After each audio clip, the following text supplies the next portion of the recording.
बोलो सच्चिदानंद भगवान की जय। जब समय आया शरीर त्यागने का, क्योंकि जिसने भी शरीर धारण किया है उसको छोड़ना पड़ा है। जातस्य हे ध्रुवो मृत्युर्ध्रुवम जन्म मृतस्य च। लेकिन ध्रुव जी के लिए भगवान का विमान आया और विमान में बैठने के लिए जब हुए तो मृत्यु देवी ने आकर के कहा ये मेरा लोक है और इसमें आकर के सबको मुझे स्वीकार करना पड़ता है और आप मुझे स्वीकार नहीं कर रहे हैं, ऐसा नहीं हो सकता है। एक बात है, आप पर भगवान की कृपा है इसलिए मुझे स्वीकार नहीं कर रहे हैं, तो मेरे ऊपर पैर रख करके ही चले जाइए, मुझसे स्पर्श तो हो ही जाएगा। ध्रुव जी मृत्यु के ऊपर पैर रख करके भगवान के विमान में बैठे और शरीर सहित भगवान के धाम को गए। आज भी ध्रुवलोक ध्रुव जी का है आकाश में। अच्छा, इससे बड़ी कोई चीज हो सकती है? भजन में इतनी ताकत है। आज तक कितने भी पैसे वाले हुए, कितने भी ऊंचे पद वाले हो गए, राष्ट्रपति, जनरल, कर्नल, कौन कौन क्या क्या हो गए, लेकिन किसी के साथ में ऐसा हुआ? कुछ नहीं हुआ किसी के भी साथ। सब जो आया उसे मरना पड़ा, मृत्यु सबको स्वीकार करनी पड़ी। जगत में कोई न परमानेंट, जगत में कोई न परमानेंट।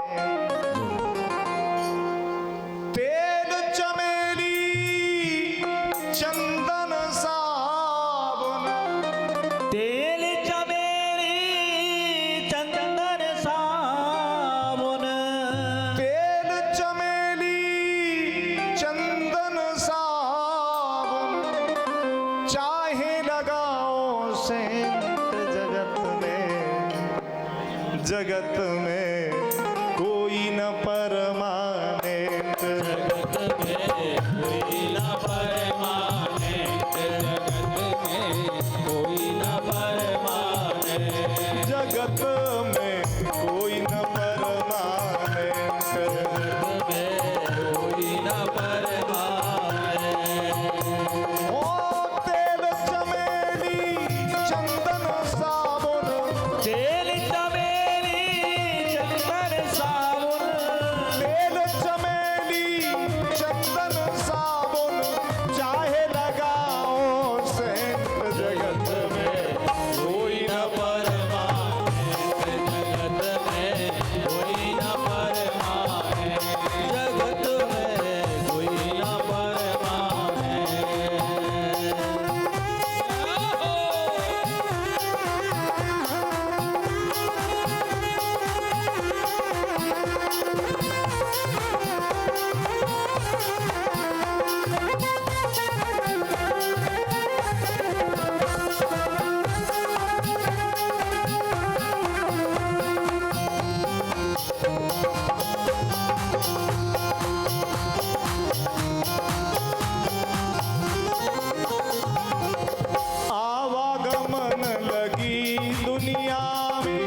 जगत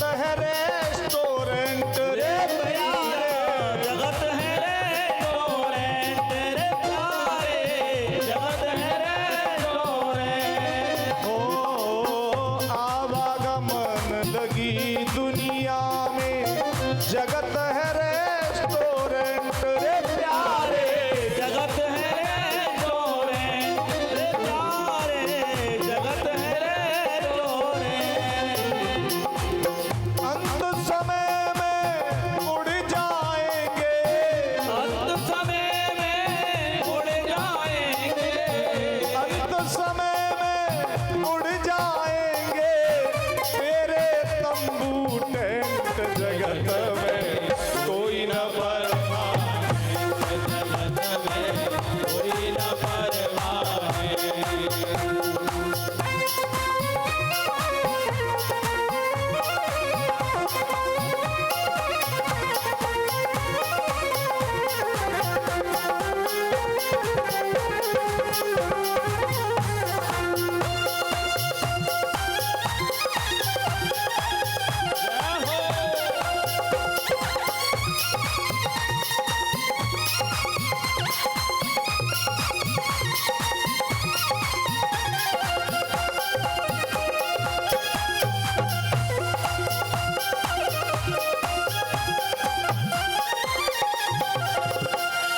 करने लगे।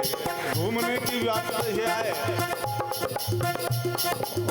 हरिद्वार और मथुरा काशी घूमो दिल्ली कैंट रे प्यारे, घूमो दिल्ली कैंट रे प्यारे, घूमो दिल्ली कैंट। क्योंकि एक बात है अब बहुत चल रही है, जितने तीर्थ में भी जाते हैं टोली बना करके जाएंगे, वो जा रहे हैं वो जा रहे हैं वो जा रहे हैं, चलो हम भी घूम आएंगे, आनंद ले आएंगे। वो तीर्थ नहीं करने जा रहे हैं, वो घूमने जा रहे हैं। घूमने वाले को कुछ नहीं मिलता है। हरिद्वार और मथुरा काशी घूमो दिल्ली कैंट रे प्यारे, घूमो दिल्ली कैंट रे प्यारे, घूमो दिल्ली कैंट। मुख में नाम प्रभु का रखना, मुख में नाम प्रभु का रखना, मुख में नाम प्रभु का रखना, धोती पहनो या पैंट जगत में कोई न परवाने, जगत में कोई न परवाने।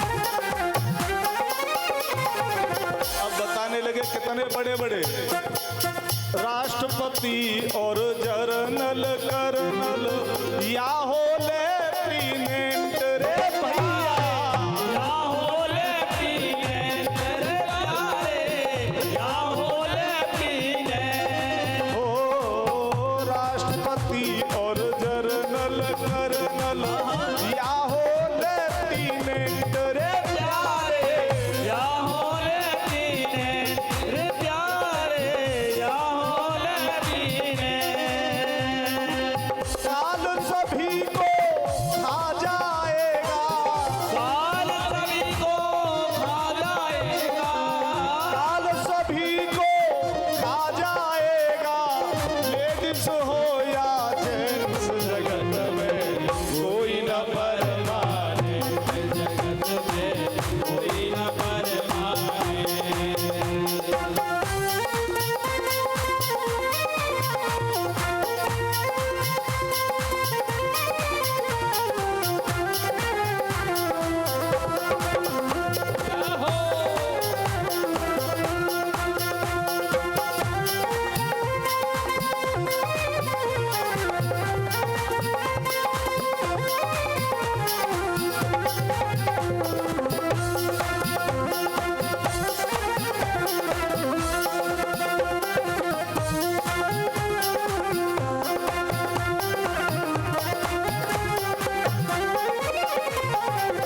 अंत में बहुत सुंदर बात लिखी, ये नहीं कहीं जाने वाली है।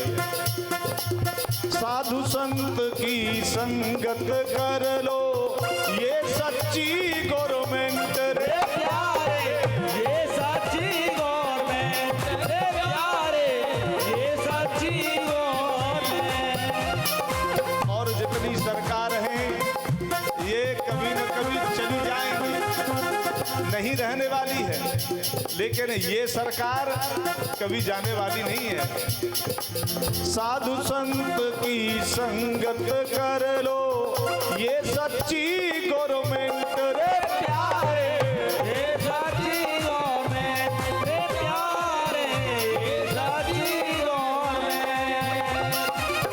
लाल सिंह अब इस दफ्तर से, लाल सिंह अब इस दफ्तर से, लाल सिंह अब इस दफ्तर से ना होना एबसेंट जगत में कोई न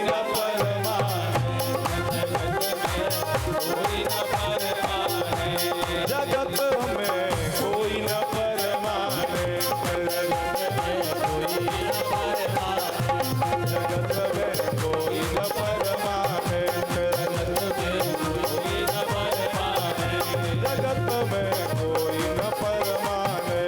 में कोई न परमाने, जगत में कोई न परमाने, कोई न परमाने।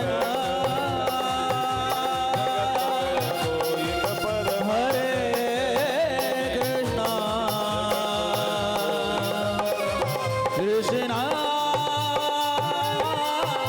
हरे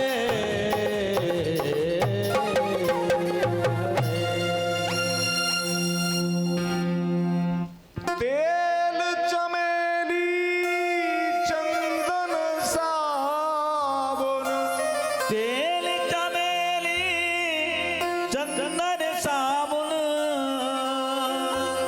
चाहे लगाओ सेंट जगत में कोई न परमाने। भैया अगर परमानेंट रहने वाली चीज है, साधु संत की संगत कर लो,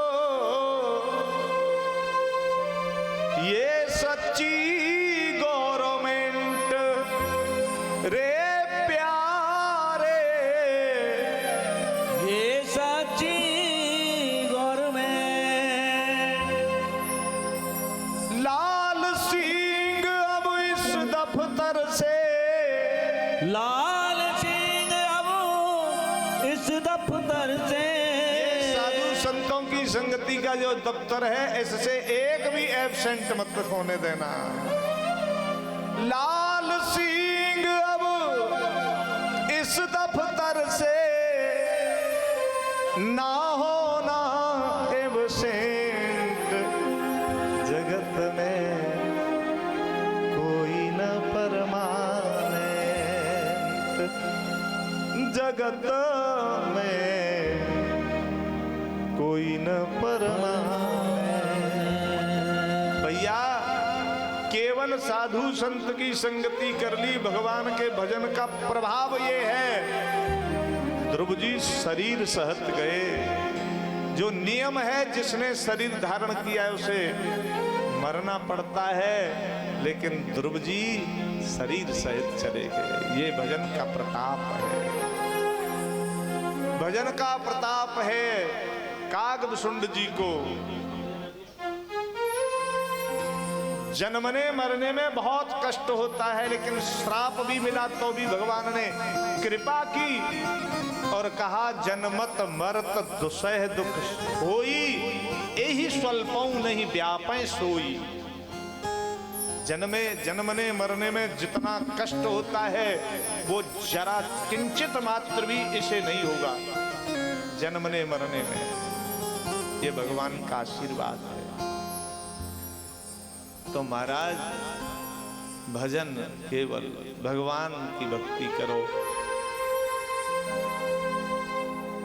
बोलिए भक्तवत्सल भगवान की जय। ध्रुव जी के उत्कल को राज्य दिया। उत्कल के आगे चल करके अंग का पुत्र नालायक बैन, बहुत नालायक। यदा देवेषु वेदेषु गोषु विप्रेषु साधुषु धर्मे मयीश विदवेषु सवा आसु विनश्यते। न किसी देवता को माने, न गाय को माने, न ब्राह्मण को माने, न गुरु को माने, न संत को माने, किसी को माने ही नहीं। हम ही सब कुछ हैं, हम राजा हैं, सब कुछ हम हैं। संतों ने बहुत समझाया, नहीं माना तो संतों के द्वारा उसका प्राणांत हो गया। और उस मरे हुए बैन के शरीर से सब जब संत चिंता करने लगे कि ये मर गया, राज्य बगैर राजा का हो गया, उसके शरीर का ही मंथन किया, शरीर के मंथन से ही भगवान का प्राकट्य कर दिया। और लक्ष्मी जी का, लक्ष्मी स्वरूपा अर्ची और भगवान स्वरूपा पृथु, दाहिने हाथ से पृथु और बाएं हाथ से अर्ची, दोनों का प्राकट्य कर दिया। पृथु ने महाराज देखा अकाल पड़ा है, पृथ्वी को मारने दौड़े। पृथ्वी ने कहा मेरे मारने से कुछ नहीं होगा। गाय का रूप धारण किया पृथ्वी ने और कहा अपने पूर्वज तो जो तुम्हारे बैन थे उन्होंने अत्याचार इतने किए, अत्याचार की वजह से पृथ्वी को जब प्रकृति दंड देती है तो सबको दे देती है। ओलावृष्टि होगी तो फिर महाराज गांव में ऐसा नहीं सबके ही यहाँ हो जाए और सब ही नहीं पापी हो। तो प्रकृति जब दंड देती है तो सबको एक साथ दे देती है। बोले तुम्हारे पूर्वज बैन ने ऐसा कर दिया अत्याचार, उसका परिणाम है, अब तुम यज्ञ करो। पृथु महाराज ने यज्ञ किए बड़े विधि विधान से। यज्ञ के प्रभाव से महाराज 99 में यज्ञ में ही भगवान का प्राकट्य हुआ। 99 में यज्ञ का घोड़ा चुरा ले गए इंद्र, बोले हमें इंद्र नहीं बनना। भगवान का प्राकट्य हुआ, भगवान से आशीर्वाद मांगा उन्होंने कि मुझे 10,000 कानों की शक्ति दे दो, ये 2 कानों में। आपकी कथा कीर्तन सुनते सुनते तृप्ति नहीं होती है, 10,000 कानों से सुनूं। भगवान ने 10,000 कान दिए। आगे महाराज इसी कुल में यज्ञ करने वाले प्राचीन बरही हुए। प्राचीन बरही ने यज्ञ में घोड़े बकरे कितने ही मार डाले, यज्ञ में आहुति दे दी। नारद जी ने जाकर के समझाया कि राजन पापी बहुत देखे हैं लेकिन तुम तो सबसे आगे निकल गए, तुमसे तो सब पीछे रह गए।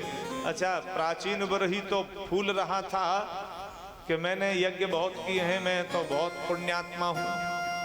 और नारद जी ने कह दिया कि तू तो सबसे बड़ा पापी है, इतना बड़ा पापी नहीं देखा। उसने कहा पापी आपने क्यों बता दिया कि ये जितने तूने जीवों की हत्या की है वो सब तेरी प्रतीक्षा कर रहे हैं, तो जैसे बदला लेंगे, मुंह फाड़े सब बैठे हैं तैयार तेरे लिए। उसने कहा इसमें मेरी कोई कमी नहीं है, ये तो मुझे आचार्यों ने बताया कि नहीं, हमारा वेद तो भैया हिंसावादी है ही नहीं, अहिंसक अहिंसावादी है हमारा वेद। अहिंसा परमो धर्म, किसी भी जीव की हत्या नहीं करनी चाहिए। अरे हमारे यहाँ तो परहित सरेसा धर्म नहीं भाई, पर पीड़ा सम नहीं अधमाई। किम मंडनम साक्षरता मुखस्य मंत्र आता है। किम मंडनम साक्षरता मुखस्य सत्यम च किम भूत हितम सदैव, किम कर्म कृत्वा नहीं शोचनीयम कामारे कंसारे समर्चनाख्यम। बोले मुख की सुंदरता क्या है? मुख की सुंदरता क्रीम पाउडर की लगाए बेते ना है रे, हैं? फेयर एंड लवली का कौन कौन से लगाओ है? मुख की सुंदरता है ज्ञान से। अरे बिल्कुल, ये तो ज्ञान लाला है, ज्ञान स्वरूप है, ज्ञान प्रकाश है। तो किम मंडनम साक्षरता मुखस्य, मुख की सुंदरता है ज्ञान, ज्ञान होना। और बोले सत्य क्या है? सत्यम च किम भूत हितम सदैव, जिससे सभी प्राणियों का हित हो वो ही सत्य है। किम कर्म कृत्वा नहीं सोचनीयम, बोले कौन सा कर्म बिना सोचे कर दो। वैसे हमारे सब विद्वज्जन कहते हैं बिना विचारे जो करे सो पाछे पछताए, और काम बिगाड़े आपनो जग में हो तो हंसाए। लेकिन यह कर्म एक ऐसा है बिना विचारे कर दो वो भी अच्छा है। किम कर्म कृत्वा नहीं सोचनीयम, बोले कामारे कंसारे समर्चनाख्यम, काम के बैरी, कामार कहते हैं काम धन अरी, काम के बैरी कौन है? शंकर जी। कंसारे, कंस के बैरी कौन है? कृष्ण। भगवान कृष्ण भगवान शंकर जी का पूजा पाठ भजन करने में बिना विचारे कर डालो, विचार भी मत करो। अच्छा, इस एक बात और है, इसमें ज्यादा विचार करोगे तो फिर कर नहीं पाओगे।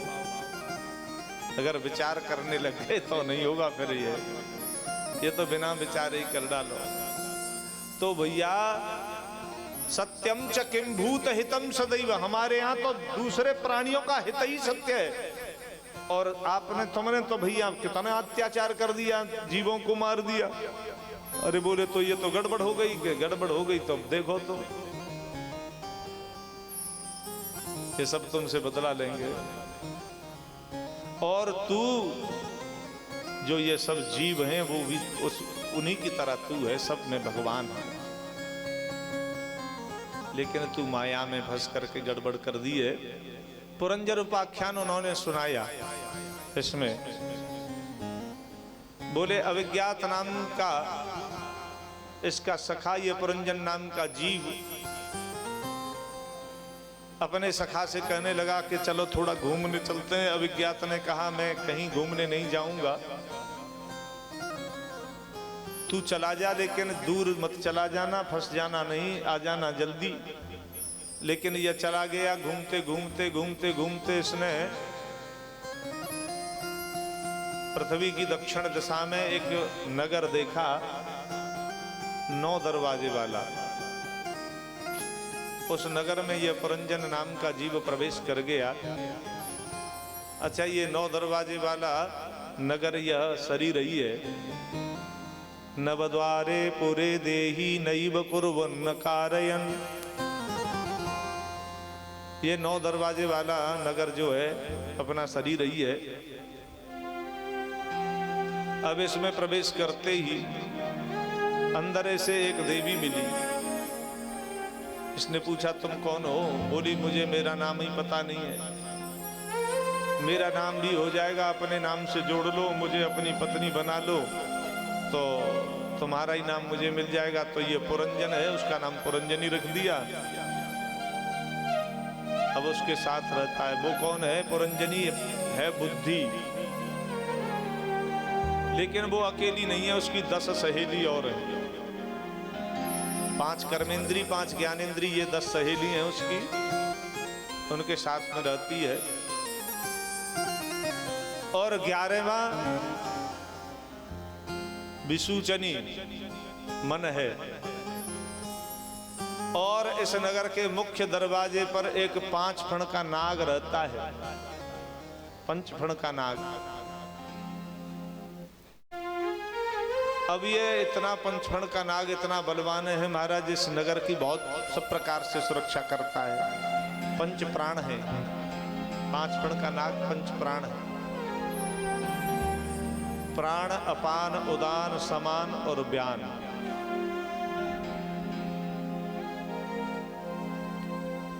बड़ा प्रेम से रहता है, लेकिन पुरंजनी का इतना सेवक बन गया है, इतना उसके बस में हो गया है। वो खाती तो खाता, वो पीती तो पीता, वो रोती तो रोता, वो सोती तो सोता, वो बोलती तो बोलता, वो जो करती वही करता, उससे अलग कुछ नहीं करता। ऐसा मान लीजिए जितनी भरी राम ने चाबी उतना चले खिलौना है। कहते ना गाना है, रोते रोते हंसना सीखो, हंसते हंसते रोना। और जितनी भरी राम ने चाबी उतना चले खिलौना। तो जितना वो जो करती वही करता, उससे आगे कुछ नहीं करता। नगर वैसे मजबूत है, सामने ही चंडवेग रहता है। चंडवेग कहते हैं काल को। उसने देखा ये नगर बहुत मजबूत है, इस मजबूत नगर को लूट लेना चाहिए। आक्रमण कर दिया 720 गंधर्व गंधर्वियां लेकर के, लेकिन इतना मजबूत नगर के लुटता ही नहीं, हार गया। अच्छा, ये 720 गंधर्व गंधर्वियां क्या है? 360 दिन गंधर्व हैं एक वर्ष के, और 360 रात्रियां ही गंधर्वियां हैं। ये रात दिन को लेकर के 720 गंधर्व गंधर्वियां लेकर के आक्रमण किया, लेकिन ये पंचफण का जो नाग है अकेला ही लड़ता रहा, इस नगर को लुटने ही नहीं दिया। उसने कहा ये नगर तो बहुत मजबूत है, अब लुटता ही नहीं। उसने अपनी पुत्री को बुलाया, चंडवेग ने अपनी पुत्री बुलाई। पुत्री का नाम क्या है? जरा। जरा यानी बुढ़ापा। बहुत प्रयास करते हैं लोग बुढ़ापे से दूर होने के लिए, बुढ़ापा कैसे भी ना आ जाए। लेकिन एक बात और है, बुढ़ापा जितनी और अवस्थाएं हैं, बाल्यावस्था, युवावस्था, इन दोनों से ज्यादा है वृद्धावस्था। ये जितने सब एक में है, इतना अकेला बुढ़ापा है। 100 वर्ष की आयु निर्धारित की है शास्त्रों में कलयुग में मनुष्य की, और 100 वर्ष में महाराज 60 वर्ष में अकेला बुढ़ापा है, 40 वर्ष में दोनों है। 40 के बाद में हो ही जाता है। डॉक्टर के पास गए, हमने कहा डॉक्टर साहब हम ज्यादा देर पुस्तक पढ़ते हैं तो आंखों में दर्द होने लगता है, पानी आता है। बोले 40 को पार कर गए। मैंने वो तो कब की कर दी महाराज, कि तो बहुत बड़ी कृपा है कि अब तक ऐसा ही हुआ है। 40 पार होते ही चश्मा तैयार है, बिल्कुल बनवा लेना चाहिए, क्योंकि बुढ़ापा आ गया 40 के बाद ही शुरू हो गया महाराज। लेकिन चालाकी तो खूब है, बूढ़ा बनना कोई नहीं चाहता है। पहली घंटी बजी है यह, आंखों की नहीं, इससे पहले बाल सफेद हो जाना। बाल सफेद हो जाते हैं अब तो बच्चों के ही, लेकिन पहले बुढ़ापे में ही सफेद हुआ करते थे। श्रवण समीप, रामचरितमानस कह रही है, दशरथ जी ने दर्पण देखा तो कानों के पास बाल सफेद थे, बाकी सब काले थे, केवल कानों के पास सफेद। श्रवण समीप भय सित के सा, मनहु जरठपन अस उपदेशा। कानों के पास बाल सफेद हो गए, दशरथ जी ने जान लिया बुढ़ापा आ गया। तो पहली घंटी है बाल सफेद हो जाना, लेकिन बड़ी बड़ी तरकीब चल रही है, कैसी कैसी डाई कलर करा लेते हैं, लेकिन बोले बुढ़ापा नहीं आने देंगे। ठीक है भैया, दूसरी घंटी है आंखों वाली, दिखाई कम देने लगता है, बोले ये दूसरी घंटी बजी है। ये संसार की बहुत रंगरेलियां तुमने देखी हैं, अब तो आंखों ने देखना बंद कर दिया है, अपने अंदर देखो, हाँ? अपने बारे में सोचो और संतों की संगति करो, भजन करो। लेकिन व्यक्ति बहुत चालाक है, चश्मा तो दूर हो गया महाराज, अब तो आंखों में ही लेंस फिट हो जाए, हाँ? नहीं करेंगे भजन। बोले चलो तीसरी घंटी बजी, दांत उखड़ गए। अरे बोले भैया ये अब तक आपने खूब चन्ना जोर गरम मसाला खाया, चाट पकौड़ी खाई, अब तो दांत उखड़ गए भैया, दलिया खाओ, भजन करो भगवान का। व्यक्ति बड़ा चालाक है, वो 32 ही सेट करा लेता है। अब तो मसूड़ों में ही फिट हो जाते हैं, निकालने का भी काम नहीं है। नहीं करेंगे भजन। चौथी घंटी फिर बजी, बोले कमर झुक गई। ये संदेशा है कि बड़ा सीना तान करके चलते थे कि हम चौधरी साहब हैं, कि हम पंडित जी हैं, कि हम सेठ जी हैं, कि हम फलाने जी हैं। अरे भैया अब तो तन करके मत चलो, संतों के सामने झुक जाओ, सत्संग करो। लेकिन व्यक्ति बहुत चालाक है, डाबर च्यवनप्राश झंडू केसरी जीवन तैयार रखा है, नहीं करेंगे भजन। अच्छा वैसे सब खाओ खूब, अच्छा है। हमारे पिताजी एक बात कहते हैं, बोले भैया हमारे खानदान में कोई इतना नहीं जिया है जितना मैं जी रहा हूं। 93 वर्ष की उम्र है और माताजी 90 वर्ष की, दोनों हैं अभी भी भगवान की कृपा से। 90 वर्ष की माताजी और 93 वर्ष के पिताजी। बोले इतना कोई किसी का जीवन नहीं रहा मेरे परिवार में। मुझे बहुत पता है, मेरे बाबा, मेरे पिताजी, पर बाबा तक कोई इतना जिया नहीं। लेकिन जीने से एक फायदा है मुझे, और कोई नहीं है, भजन हो रहा है, भजन चल रहा है, ये जीवन से इतना ही फायदा है। इसलिए शरीर की सुरक्षा करो, खूब करो, कलर कराओ, खूब कराओ, दांत लगवाओ खूब, चश्मा लगाओ खूब, लेकिन भजन भी तो करो संग। लेकिन ऐसा करके महाराज भजन नहीं करते, उनके लिए है खतरा। तो अब बोले झंडू केसरी जीवन डाबर च्यवनप्राश खा करके ये संसार के भोगों में फंसा रहता है, भजन नहीं करता है, फिर घंटी नहीं बजती है। घंटी तो 4 बज गई जो बजनी थी, फिर तो 5वें नंबर में घंटा बजता है। आया है सो जाएगा राजा रंक फकीर, कोई सिंहासन चढ़ चला, कोई बंधा जंजीर। जिसने जन्म लिया है फिर वो जाएगा। तो जरा यानी बुढ़ापे अपनी पुत्री से चंडबेग ने कहा जाओ इस नगर को कमजोर कर दो। और कितने ही मैंने देखे हैं बुढ़ापे में बच्चों से कहते देखें कोई काम भी हो और काम करने में बच्चे थोड़े थक जाएं तो अरे लाला भैया हम तो जब तुम्हारी उम्र पे हतकाए तो हम थके वो ही नहीं जानते कैसे थके भैया, कितने काम करे। अच्छा बड़े बूढ़े करे ही बहुत ज्यादा है।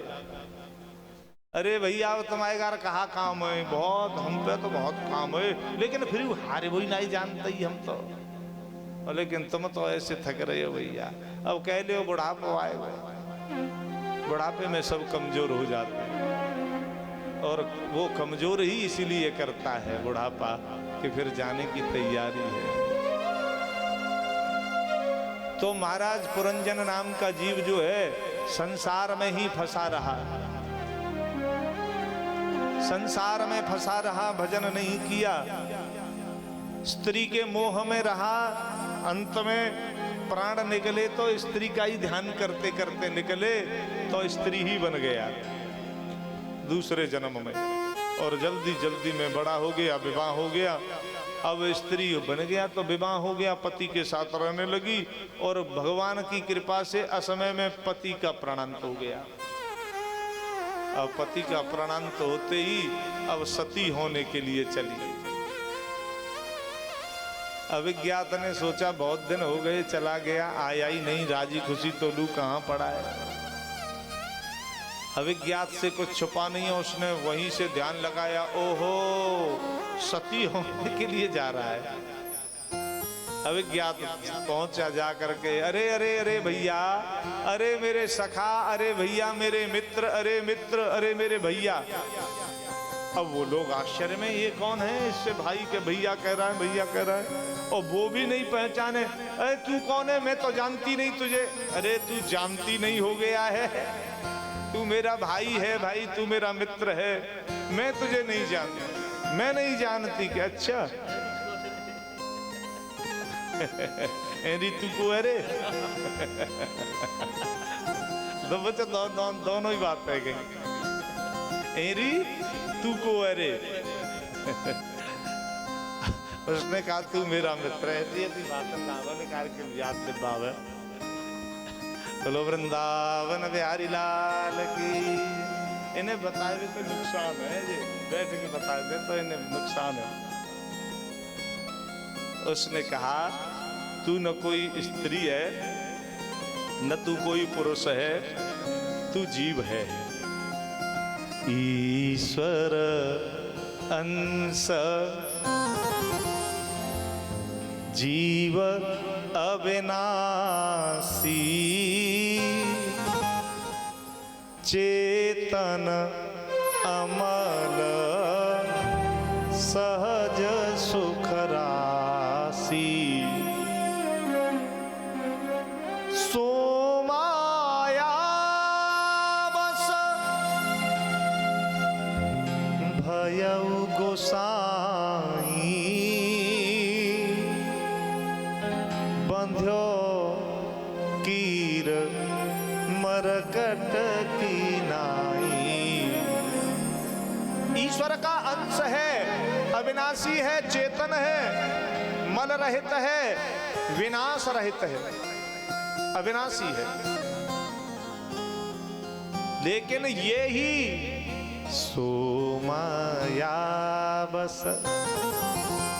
माया के बस में होकर के तोते और बंदर की तरह बंध गया आप ही। क्योंकि ये कोई बंधन गांठ किस कहीं नहीं है, रस्से से कहीं बंधा नहीं है। मैं एक दृष्टांत बहुत कहता रहता हूं, सुना तुमने खूब होगा, मुक्का मारे के गधाएं हम। खाऊ को गधा कोई चले गो, अच्छा गधा की कट्टी और ना कहूं, ऊंट गधा आज तक कहूं कटरे ना है, गधा की ना कट्टी। बूढ़ो है जाए तो कुमार छोड़ दे भाई, अब छोड़ दो, बूढ़ो कमजोर रहेगो। अब डोल तो गधा जो का है भैया खूब घास चरे चाक हैगो, और जब अच्छी तरह से तैयार हैगो तो फिर वह एक दिन याद आएगी मालिक के, वो मालिक के यहाँ आएगो रात में। अच्छा जो कुम्हार तो कहा गधा ना कहते, कब पोहे कहते हैं, हमारे पोहे, वो तो पे कितने पोहे कहते हैं, पोहे के। अब रात में पहुंच गो तो भैया उनमें पोहे न में लात मार होने लगी। अरे कुम्हार ने कही छोराते लाला देखियो जे कैसे पोहे न में लतमार है रही है। छोरा देख के बोले अरे दादा रमला आएगो, नाम धर लेते हैं अलग अलग, रमला आएगो। अरे अच्छा, अरे दादा वो तो बड़ो चाक है, रो कहता बांध पाए क्या, जाकर रात में कहा रस्सी लाऊं, कहाते कहा लाऊं। अरे कहता सुने वैसे ही बांध दे के खाए थे, बांधू के सुन में बताऊं कैसे, कि भाई पाँव में पकड़ के जो एक झटका मार दे नीचे और एक ऊपर से मुक्का मार दे।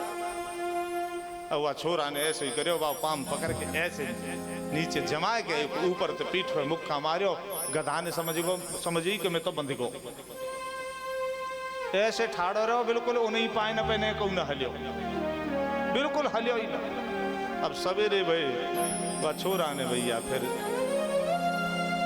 सब पोहे खोले, लेकिन अब वो का बंदरो सुबह खोले, अब वो नहीं जाए, लेकिन सब चले गए, वो निकल ही, वो चला ही ना, बिल्कुल पाम ना उठावे।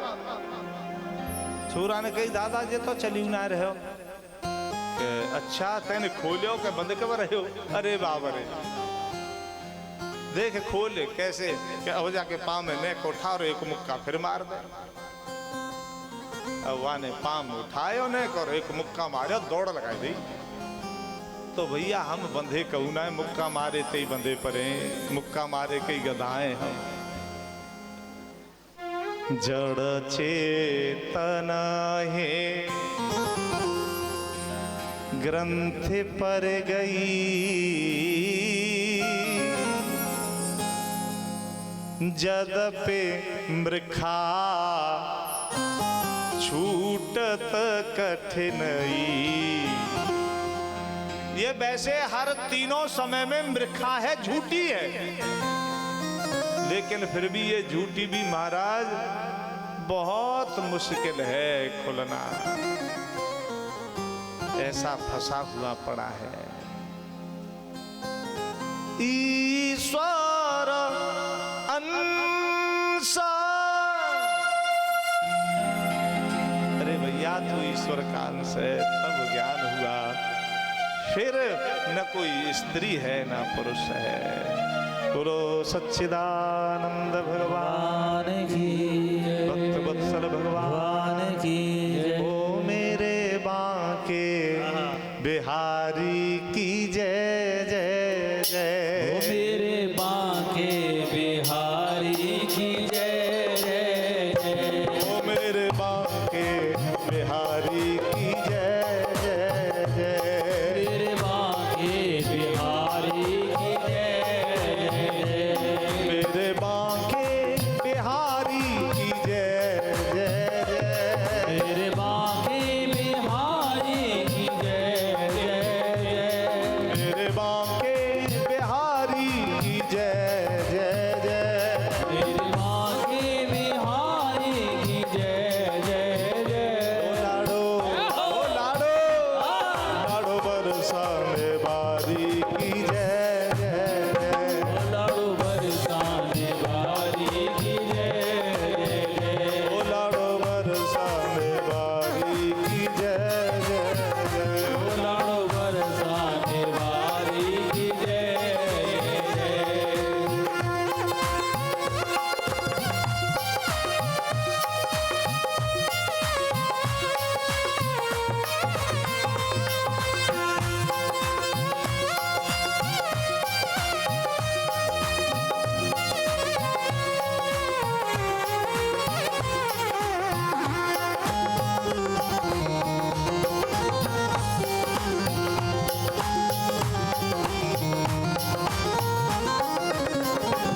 ओ राधे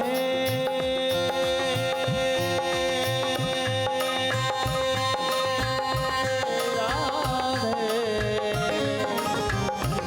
ओ श्यामा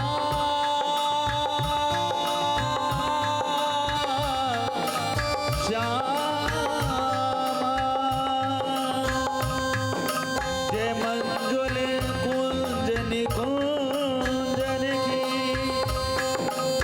रस पूंज विचित्र समाज की जय जय।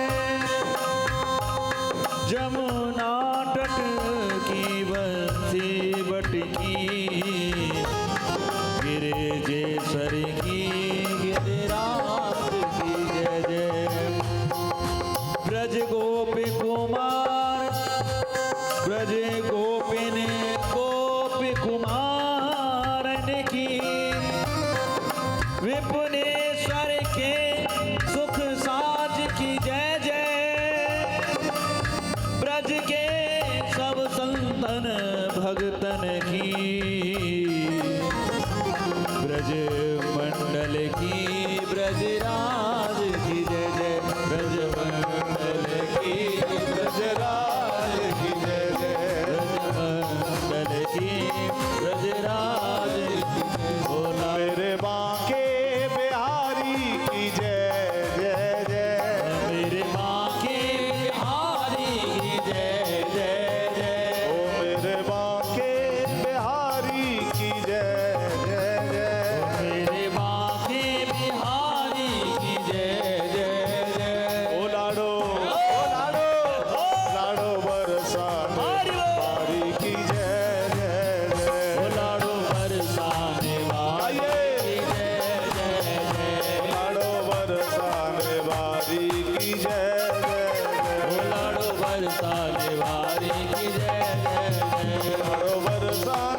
प्रियव्रत महाराज ने बहुत तपस्या की। गंधमादन पर्वत पर इन्होंने सन्यास लेना चाहा। नारद जी सन्यास देने के लिए भी पहुंच गए। ब्रह्मा जी के कहने से रुक गए। इन्होंने गृहस्थ जीवन को स्वीकार किया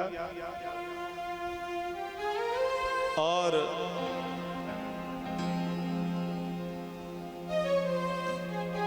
इनका विवाह बृहस्पति से हुआ। 10 पुत्र हुए।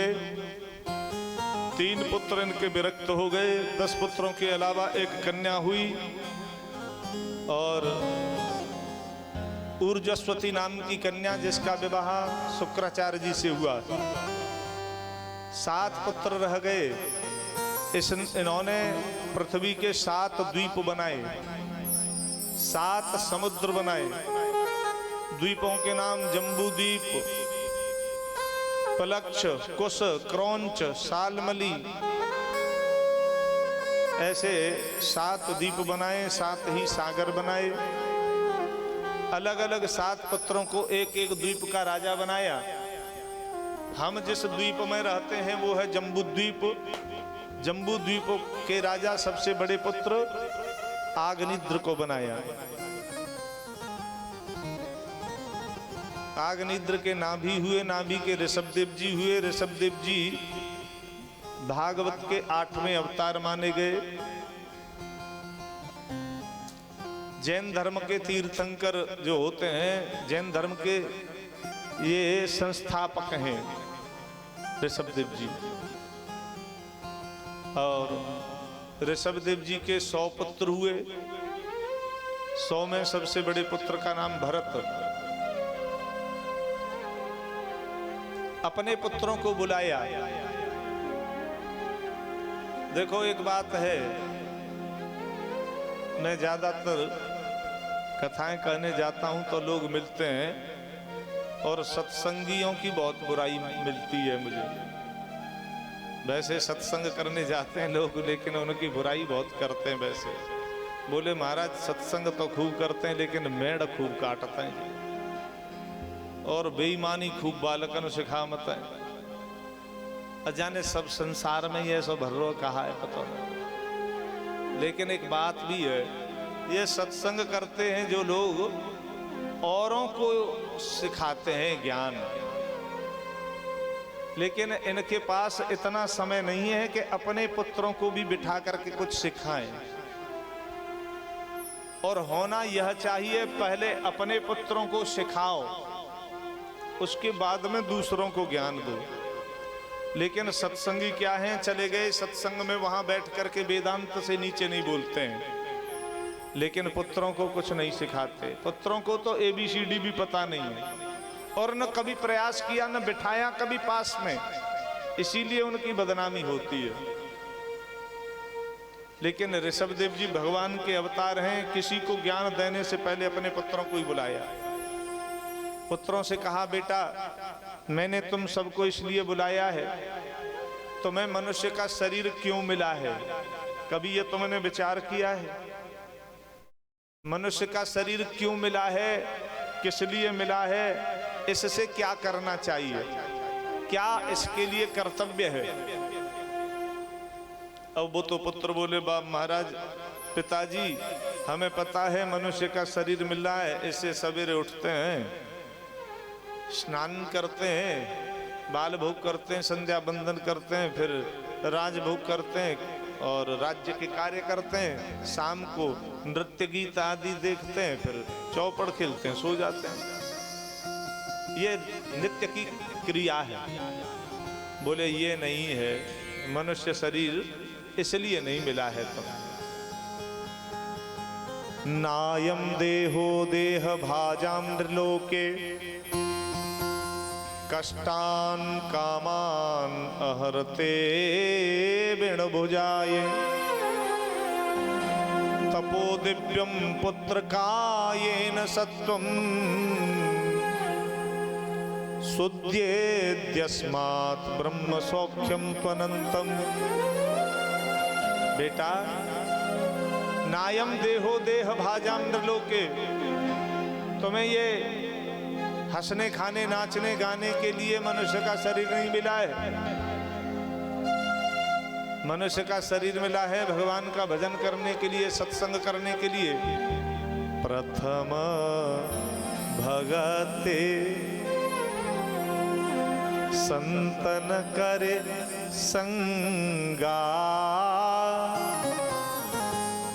दूसरी रते मम कथा प्रसंगा।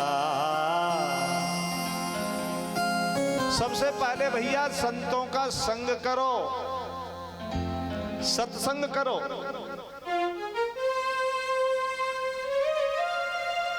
ये बात महाराज गौकर्ण जी ने अपने पिताजी को, आत्मदेव को कहा। यही धर्मम भजस्व सततम त्यजलोक धर्मान सेवश्य साधु पुरुषां जहि काम तृष्णा अन्याश्च दोष गुण चिंतन मास मुक्ता सेवा कथा रसमोहो नितरम पिबत्वम। पिताजी सेवश्य साधु पुरुषां, धर्म को भजो, त्यज लोक धर्मान, लोक के धर्म त्याग दो। मेरा पुत्र, मेरी पत्नी, मेरा घर, मेरा ये, मेरा ये, मेरा ये। क्योंकि भैया ये मनुष्य मेरे तेरे में ही बंधा रह जाता है, पूरा जीवन निकल जाता है। मैं अरो मोर, ये दो ही जगह तो बंधा है।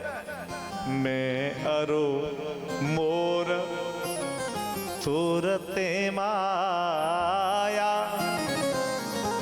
जेहि बस कीन्हे जीव निकाया।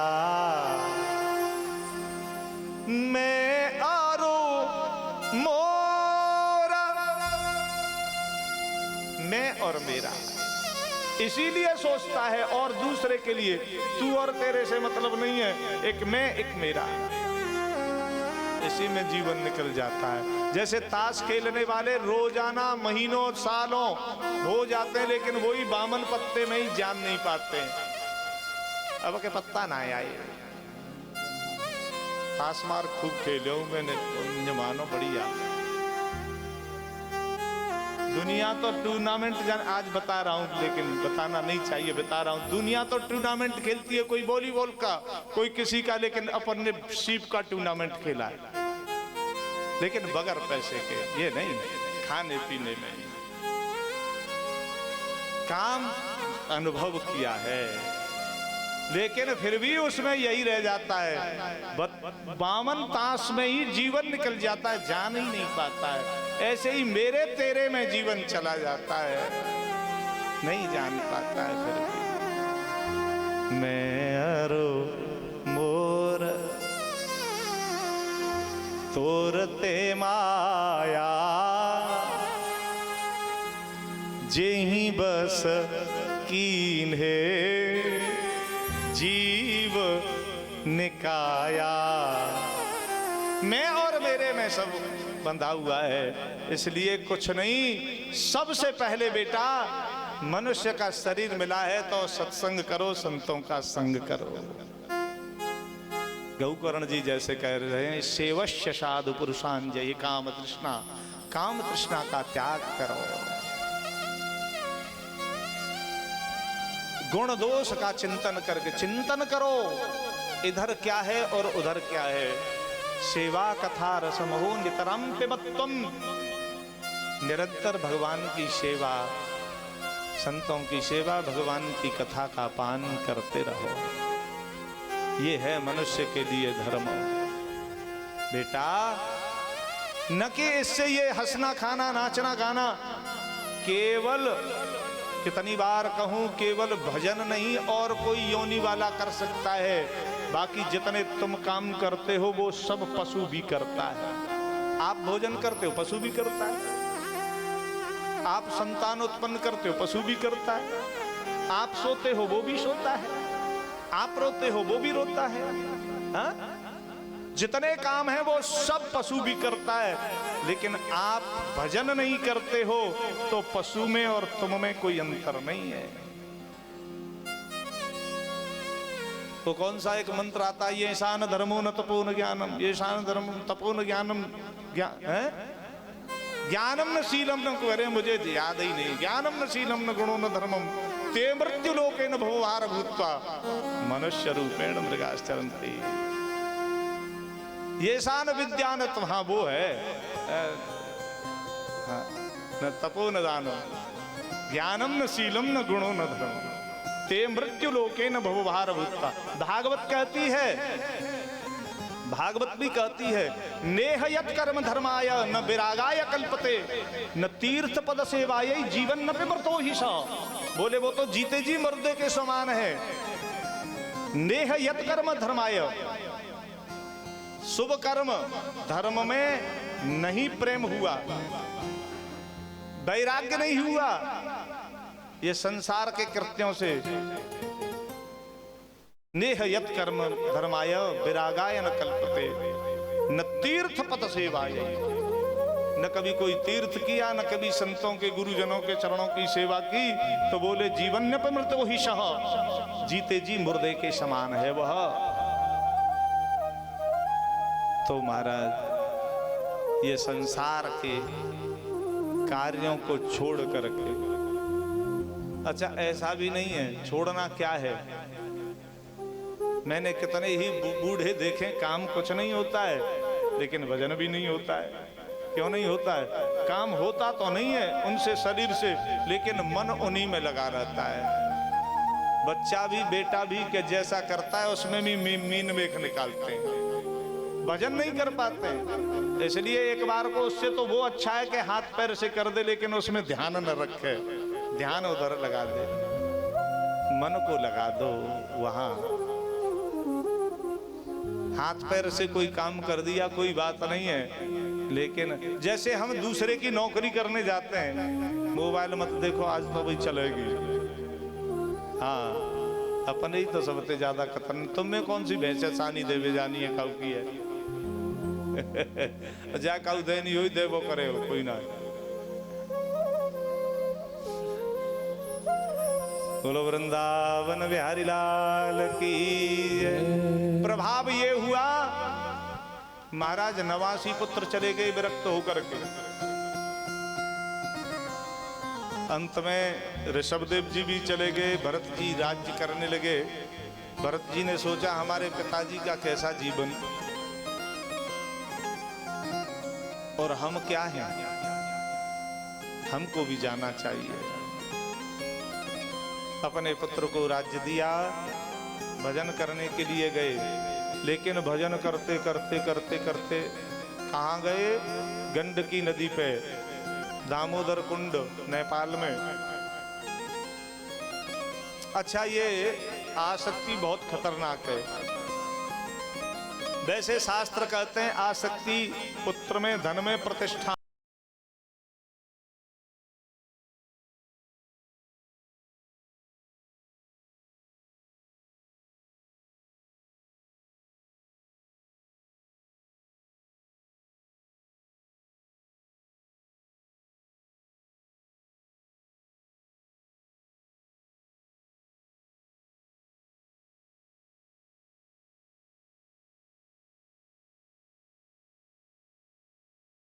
छोड़ देते, फिर अपना भजन करने लग जाते। तो प्रेम था, लेकिन प्रेम जो है ममता में बदल गया।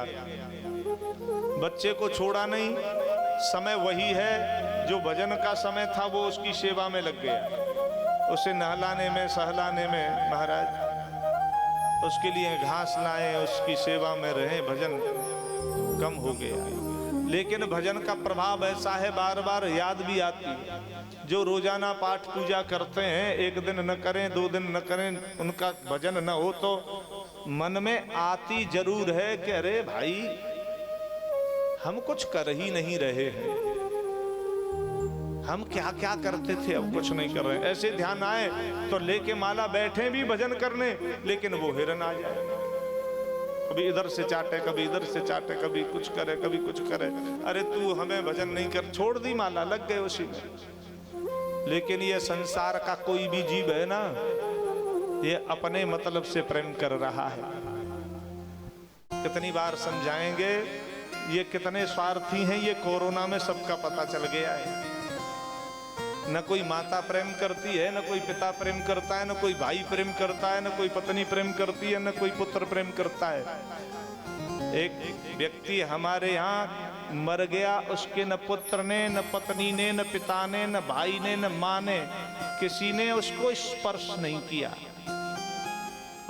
हम भी मर जाएंगे, बीमारी लग जाएगी कोरोना की। और 2 लड़के गांव के, जिन्हें कोई लेना देना नहीं, और 2 लड़के उसकी बॉडी को जलाने के लिए तैयार हुए, तो भी उसके घर के कह रहे भैया सैनिटाइजर पूरे में कर लो जब जाना। अरे बोले तुम बचे रहो, हम करेंगे इसका क्रियाकर्म। लेकिन घर वाला कोई नहीं आया, क्योंकि वो अपने स्वार्थ के हैं। हमें कुछ न हो जाए, तू बेशक चला जा। ये स्वार्थ की दुनिया है। ये संसार के लोग कब तक तुमसे प्रेम करेंगे, जब तक तुम उनका स्वार्थ है। और उनका स्वार्थ निकल गया तो फिर कोई बात नहीं पूछेगा। ऐसे ही वो हिरन प्रेम बहुत करता है, लेकिन जब उसके साथी आ गए तो छोड़ करके चला गया। अब तो भरत जी मेरा हिरन, कहीं कोई बहेलिया न मार दे, कोई शेर न शिकार कर ले, मेरा हिरन कैसे होगा, कैसे होगा। मेरा हिरन बीमार पड़ गए और अंत में मर गए मेरा हिरन करते करते, और हिरन ही बन गए। क्यों?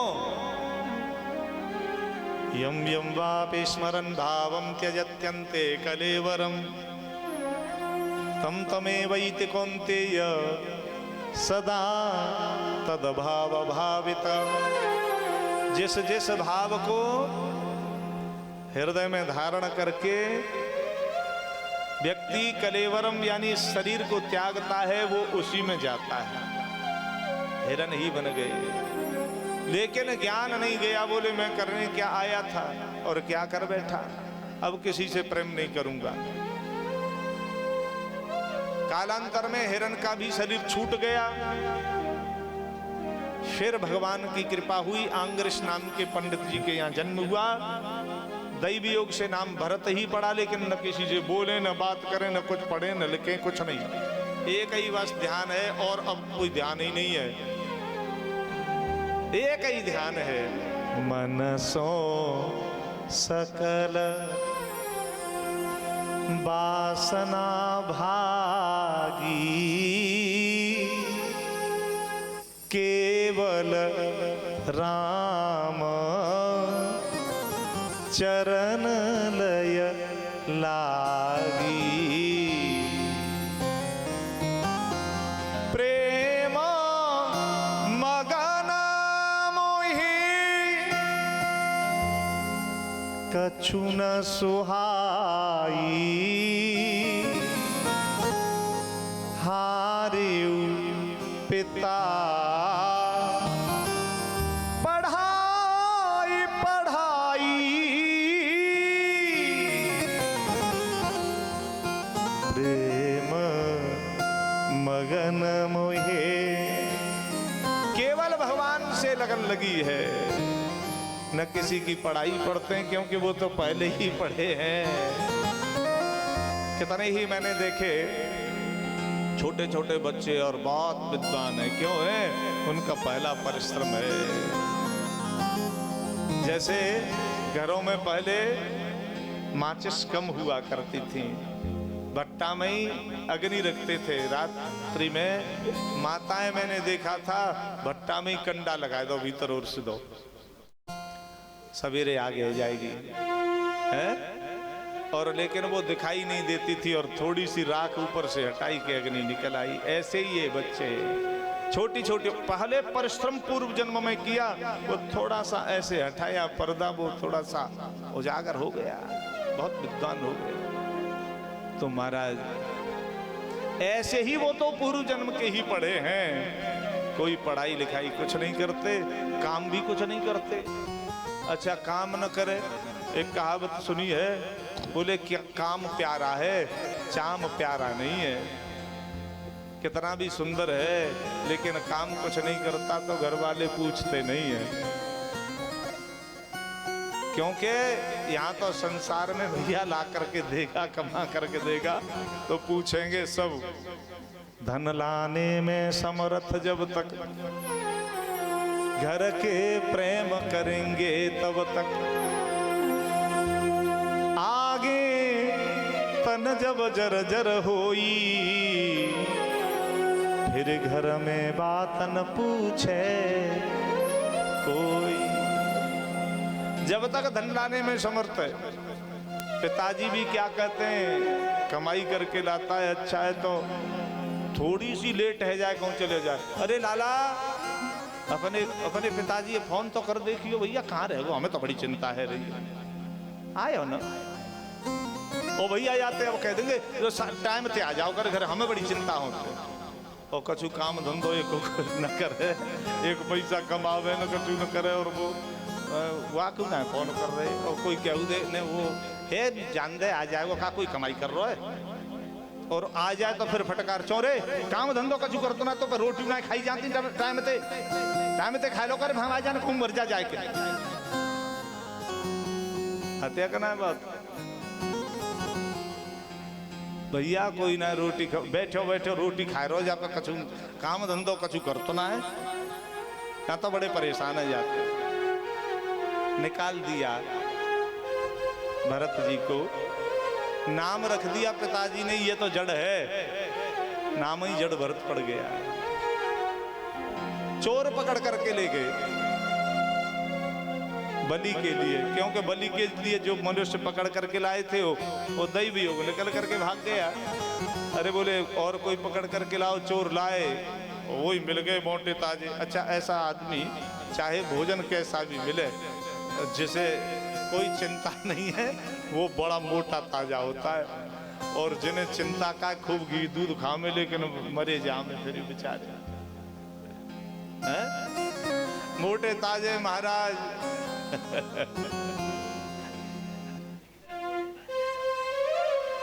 जे तो बेचारे खूब घी दूध खामे तो जाई की जाई है, इन्हें पे कोई फर्क ना कर रहा। चिंता सांपिन को नहीं खाया, चिंता में भैया कहाँ फिर, चलो छोड़ो, बोलो गोविंद भगवान की। अब पकड़ करके ले गए, सरदार ने स्नान कराया तो यज्ञोपवीत निकला, बोले रे ये और अच्छा हुआ ब्राह्मण है।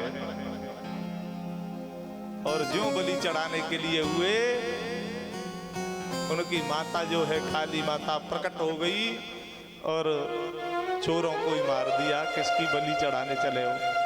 अच्छा बलि के लिए ले गए तो कोई चिंता नहीं, और जब माता ने बचा लिया तो भी कोई प्रसन्नता नहीं। फिर जा रहे हैं मस्ती में, रहुगण नाम का राजा पालकी में बैठ करके जा रहा, कहार एक अस्वस्थ हो गए, अब उनको ही लगा लिया। उसको देह अभिमान था बहुत, मैं राजा हूं, ये सब मेरे सेवक हैं, कोई भी मिल जाए उसे ही जोत लो। सत्संग तो करता है लेकिन शरीर में बहुत अहम है, और जब तक इस शरीर में अहम रहेगा तो तरक्की कुछ नहीं है, यहाँ के यहीं रहोगे।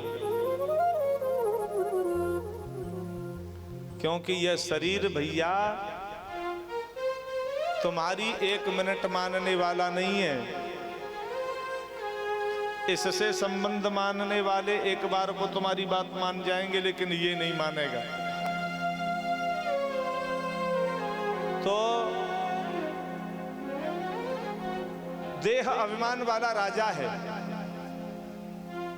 सत्संग के लिए जा रहा है, कहार अस्वस्थ है तो भरत जी को ही लगा लिया। भरत जी उछलते तो उसके लगती, मना किया, बोले ये मोटा बाबा उछल जाता है, अरे ढंग से पालकी चलाओ। फिर उछले तो बोले ढंग से नहीं चलाएगा तुझे मैं दंड दूंगा, तेरी चिकित्सा करूंगा, बोले फिर भी नहीं। फिर उछले, तू तो इतना मोटा ताजा होकर के ढंग से पालकी नहीं चलाता, तेरी समझ में नहीं आता है। उन्होंने फिर भी कोई ध्यान नहीं दिया। फिर उछल गए, जीते जी मुर्दे के समान।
हो, ये शरीर में जब तक अहम भाव है यहीं रहोगे, मैं शरीर नहीं हूं। तुम अभी शरीर में ही बैठे हो। न मे राग द्वेषौ न मे लोभ मोहौ मदो नैव मे नैव मात्सर्य भाव न धर्मो न चार्थो न कामो न मोक्ष चिदानंद रूपः शिवोऽहं शिवोऽहम् न पुण्यम न पापम न सौख्यम न दुखम न मंत्रो न तीर्थम न वेदा न यज्ञ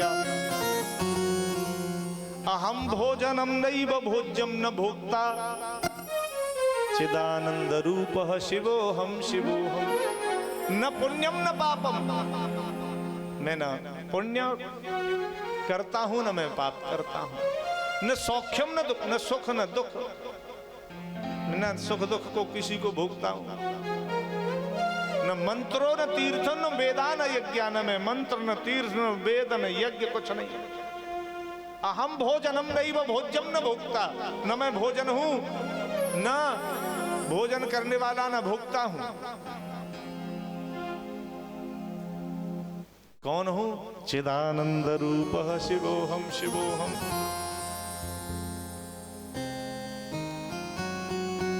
न मे मृत्यु शंका न मे जाति भेद, पिता नैव मे नैव माता न जन्म, न बंधुर्न मित्रं गुरुर्नैव शिष्य चिदानंद रूपः शिवोऽहं शिवोऽहम्।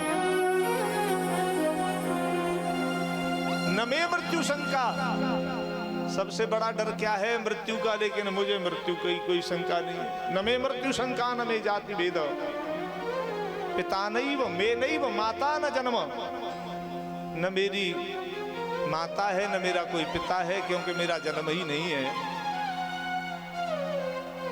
न बंधुर न मित्रम गुरुर नैव शिष्य, न मेरा कोई भाई है न मेरा कोई मित्र है, न मेरा कोई गुरु है न मेरा कोई शिष्य है। चिदानंद रूप शिवोऽहं शिवोऽहम्। मैं चिन्मयी आत्मा हूं जो तेरे अंदर भी है, लेकिन तू उसे भूल करके ये बन बैठा है। मुझ में और तुझ में यह अंतर है। चरणों में गिर गया राजा। फिर कहने लगे अहम पुरा भरतो नाम राजा। अरे राजन, तेरी तरह मैं भी एक भरत नाम का पहले राजा था। वैराग्य आया तो सब छोड़ करके चला गया, भजन किया, भजन करते करते लेकिन ये मेरी आसक्ति इतनी खतरनाक है कि एक हिरन में लग गई। बहुत भजन किया लेकिन भजन सब बेकार चला गया। अंत में हिरन हिरन हिरन हिरन कहते शरीर छोड़ा तो मैं और एक सिड्डी गिर गया, पशु बन गया, हिरन बन गया। लेकिन फिर मुझे ध्यान आया तो फिर भगवान ने कृपा की, आज मनुष्य फिर बन गया। लेकिन अब मैं मनुष्य भी नहीं हूं, मैं तो वही चिन्मयी आत्मा हूं। ये तो वस्त्र है। वासांसि जीर्णानि यथा विहाय नवानि गृह्णाति नरोपणानि तथा शरीराणि विहाय जीर्णानि यन्यानि संयाति नवानि देहि।